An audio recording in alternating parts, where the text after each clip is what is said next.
এখানে আমাদের কৃষ্ণনগর যে টিআরটিসির সঙ্গে যে পেট্রোল পাম্প আছে, সিএনজি স্টেশনের সামনে গতকাল রাত্রিবেলা আনুমানিক 11টা সাড়ে 11টার সময় কিছু যুবকদের মধ্যে পার্কিং ইস্যু নিয়ে একটি ঝগড়া হয়।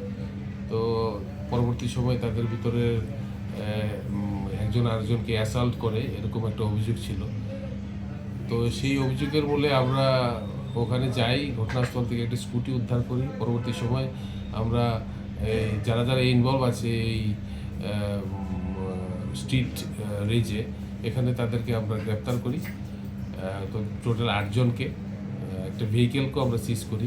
এখানে কিছু কিছু জায়গা থেকে একটা আমাদের কাছে খবর আসলো যে নাকি অপহরণ হয়েছিল। তো আমাদের কাছে এরকম কোনো অপহরণের অভিযোগ নেই, এবং যারা এখানে ছিল, ইনজুর্ড পার্সন যারা ছিল, তাদেরকে আমরা হসপিটালেও কন্ট্যাক্ট করেছি।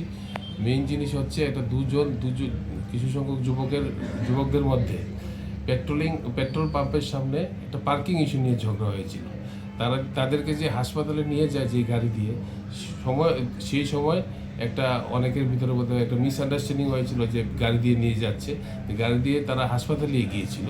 তো আমরা যদিও এটা একটা স্ট্রিটের ভিতরে রাস্তাতে যারা যারা ঝগড়া করেছে এবং যারা একজনকে আরেকজন অ্যাসল্ট করেছে, তাদের সবাইকে আমরা গ্রেপ্তার করেছি। এরকম উচ্ছৃঙ্খল আচরণ যারা করবে তাদের বিরুদ্ধে আমরা আইনগত ব্যবস্থা নেব। মোট কত